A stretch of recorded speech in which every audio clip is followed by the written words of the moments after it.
옛날 옛적 그림같이 아름다운 자연을 자랑하는 통영의 바닷가는 그 푸르른 과잔잔함으로 수많은 사람들을 품어주었다.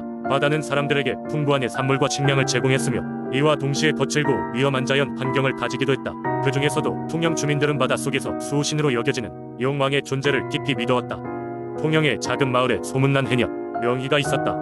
그녀의 담대함과 바다에 대한 깊은 사랑은 누구도 따라올 수 없었다. 하루는 평소와 다름없이 바다로 나가던 명희는 갑작스러운 풍랑에 휘말리고 말았다. 물결은 마치 살아있는 듯 명희를 깊은 바다로 끌어내렸다. 명희는 필사적으로 버텼으나 점차 힘이 빠져갔다. 그때 그녀의 앞에 커다란 그림자가 나타났다. 그것은 용왕이었다. 그의 비늘은 빛을 받아 찬란하게 반짝였고 그의 모습은 기품 있는 위엄을 자랑했다. 명희는 처음에는 두려웠으나 곧 용왕이 자신을 위협하지 않음을 느꼈다. 용왕은 그녀에게 속삭였다. 두려워하지 말거라. 너의 용기와 바다에 대한 사랑을 알고 있느냐. 나의 힘을 받아 새로운 생명을 얻고 너의 마을을 지켜다오. 용왕의 말에 명희는 그저 고개를 끄덕였다. 용왕은 그녀의 손을 잡고 바다 깊숙이 데려갔다. 눈앞에 펼쳐진 것은 푸르고 용왕은 손을 뻗어 바다의 정수를 명희에게 나누어 주었다. 그녀의 몸은 가벼워졌고 어느새 거친 파도 속에서도 자유롭게 움직일 수 있게 되었다. 돌아온 명희는 마을 사람들에게 용왕의 이야기를 전했다. 마을 사람들은 고마움을 표하며 용왕을 위한 작은 사당을 세웠고 그곳에 매년 풍작을 기원하는 제사를 드렸다. 명희는 바다에 나갈 때마다 용왕의 가호를 기원하며 마을을 수호하고자 했다. 그녀의 이야기는 오랜 세월 동안 전해 내려왔으며 마을 사람들은 바다의 위험 속에서도 용왕의 존재로 인해 안심할 수 있었다고 한다. 이렇게 통영의 수호신 용왕은 오랜 시간 동안 마을을 지켜주었다. 그 전설이 남아있는 지금도 통영의 바다를 찾는 사람들은 용왕의 존재를 가슴속 깊이 새기며 그의 보호 아래 안전한 바다의 축복을 기원한다고 한다. 그 이야기는 세월이 지나도 바다와 인간의 연결고리로서 사람들의 마음속에 남아있다. 두 번째 이야기. 옛날 옛적 조용하고 평화로운 마을 장수촌에는 오래 살기를 염원하는 사람들이 모여 살고 있었다. 이곳은 특별한 이유로 유명했는 바로 장수풀이라는 신비로운 약초가 자라는 곳이기 때문이다. 장수풀을 먹으면 100살이 넘도록 건강하게 살 수 있다는 전설이 내려오고 있었다. 하지만 이 귀한 풀은 깊은 산속 가파르고 험난한 절벽 위에만 자라기에 찾기도 어렵고 수확하기도 매우 힘들었다. 어느 날 이 마을의 발길 닿는 대로 떠도는 한 유랑자가 찾아왔다. 허름한 옷차림의 그는 겉보기에는 대단할 것 없어 보였지만 그의 눈빛에는 깊은 지혜와 경험이 서려 있었다. 마을 사람들은 호기심 어린 눈으로 그를 맞아들였고 유랑자는 곧 자신이 장수풀을 찾아 이곳까지 오게 되었다고 이야기했다. 마을 사람들은 처음엔 그를 경계했지만 그는 단지 전설 속의 장수풀이 과연 효험이 있는지 확인해보고 싶어 한다고 했다. 그는 자연을 사랑하고 건강과 조화를 중시하는 사람으로 장수풀로 자신의 탐구를 완성하고 싶다고 희망을 전했다. 유랑자는 마을의 노인과 이야기하던 중 장수풀의 전설과 관련된 과거의 이야기를 전해 듣게 되었다. 전해오는 바에 의하면 옛날 어느 현명한 의사가 장수풀을 발견하였고 그의 노력으로 이 마을이 장수마을로 알려지게 되었다고 한다. 하지만 후에 그 의사는 인간의 욕심과 질투로 인해 피해를 받아 세상을 떠나게 되었고 이후 장수풀은 점점 찾기 어려워졌다고 전해졌다. 유랑자는 노인의 이야기를 듣고 장수풀을 찾아 떠나기로 결심했다. 마을의 젊은이들이 도와주겠다고 나섰지만 유랑자는 혼자서 풀을 찾는 것이 자신의 업이라고 말했다. 그는 이 여정이 단순한 약초 수집이 아닌 스스로의 수양과 숙제를 풀기 위함임을 느끼고 있었다. 그렇게 그는 마을을 떠나 깊은 산속으로 들어갔다. 하루하루가 지나고 험한 길고 어려운 도전들이 그를 맞았지만 그는 포기하지 않고 계속 나아갔다. 어느 날 그가 숲속에서 길을 헤매던 중 갑자기 산에서 우렁찬 소리가 들려왔다. 도망칠 줄 알았던 그 소리는 오히려 그를 인도하는 것처럼 느껴졌다. 그 소리를 따라간 끝에 그는 마침내 장수풀이 무수히 자라는 신비로운 장소에 도착했다. 그는 그 풀이 반짝이며 바람에 흔들리는 모습을 지켜보았다. 유랑자는 풀이 건강과 장수를 가져온 것뿐 아니라 사람들에게 강한 의지와 소중한 삶의 의미를 준다는 것을 깨달았다. 그는 풀을 조금만 수확하여 마을로 돌아왔고 마을 사람들에게 그 신비로운 풀이 가지고 있는 새로운 의미에 대해 이야기했다. 그리고 무엇보다도 욕심 없이 서로 돕고 조화를 이루며 살아가는 것이 진정한 장수의 비법임을 강조했다. 유랑자는 마을 사람들의 성원 속에서 마을을 떠났고 그는 이를 통해 인생의 중요한 교훈을 깨닫고 자신만의 길을 찾게 되었다. 그리고 장수 마을 사람들에게 그의 이야기는 새로운 전설로 자리 잡았고 사람들은 유랑자의 가르침을 서로 나누며 더 행복하고 조화로운 삶을 살아가게 됐다.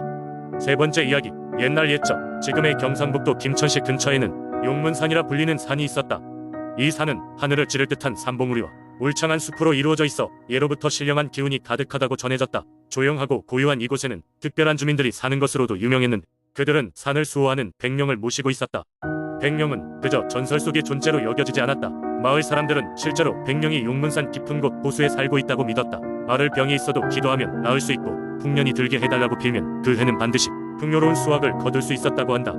그래서 매년 봄이 오면 마을 사람들은 백령에게 제사를 지내며 그 해의 농사가 무사히 마쳐질 수 있도록 기도했다. 특히 백령에게는 한 가지 특별한 전설이 전해 내려왔다. 아주 오랜 옛날 김천 마을에는 일찍이 찾아오지 않던 대가뭄이 들었다. 논과 밭은 말라갔고 사람들은 점점 지쳐갔다. 그해 여름 마을 회관에 모인 주민 중 한참 어린 소년이 있었다. 소년의 이름은 도현이었고 그는 대가뭄 속에서도 항상 밝고 착한 마음씨를 잃지 않았다. 어느 날 도현이는 가족들에게서 몰래 빠져나와 용문산 숲 보소를 찾으러 길을 떠났다. 백령에게 마을의 가뭄을 해결해달라고 직접 부탁하고 싶었던 것이다. 용문산으로 가는 길은 험난했지만 도현이는 용감하게 나아갔다.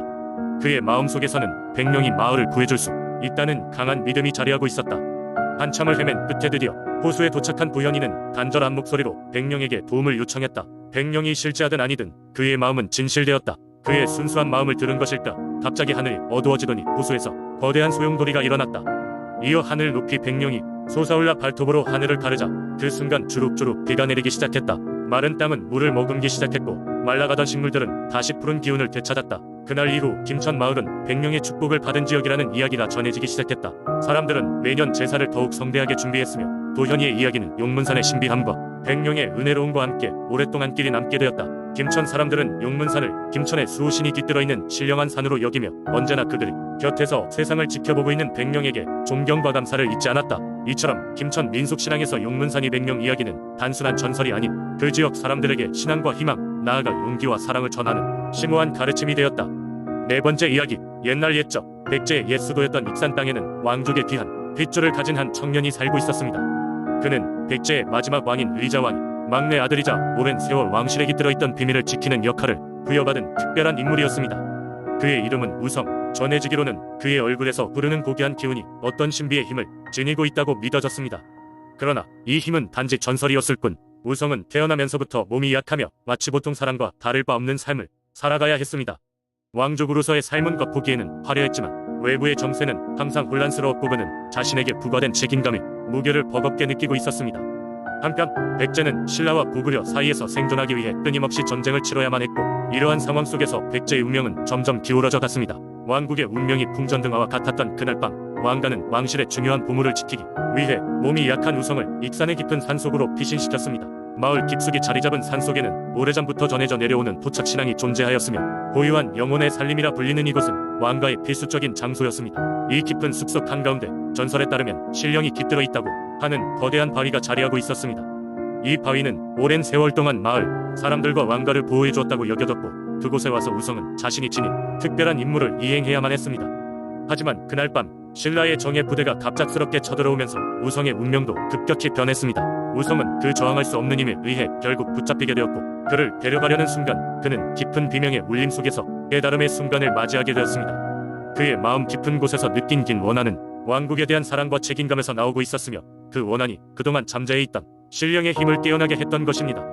그 밤 익산의 하늘은 마치 낮과 같이 환하게 빛났습니다. 마을 전설은 그렇게 전해 내려오길 관통하는 빛과 함께 강력한 뇌성이 울리며 우성의 몸은 바위와 하나가 되어 사라졌다고 합니다. 그리고 그 이후로도 그 바위는 여전히 거기에 존재하며 어떤 날은 그 위를 스치는 바람 속에서 우성이 읊조리는 듯한 속삭임을 들을 수 있다고 전해집니다. 세월이 흘러도 익산의 그 땅에서는 여전히 그 비밀스러운 이야기가 되풀이되어 오고 있습니다. 왕실의 물락과 함께 사라진 것이라 여겨졌던 왕자의 영혼은 여전히 그곳에서 왕국의 원한과 함께 숨쉬고 있으며 이는 마을 사람들에게 중요한 의미를 지니고 있습니다. 그 도서 지역에서는 여전히 바위에 꽃과 음식을 놓아두며 우성과 그를 통해 이어지는 전통을 기억하기 위해 매년 제사를 지내고 있습니다. 이는 단순한 왕국의 이야기가 아닌 힘겹고 의미 있었던 수많은 사람들의 노력과 희생을 기리는 마음가짐을 상징하고 있기 때문입니다.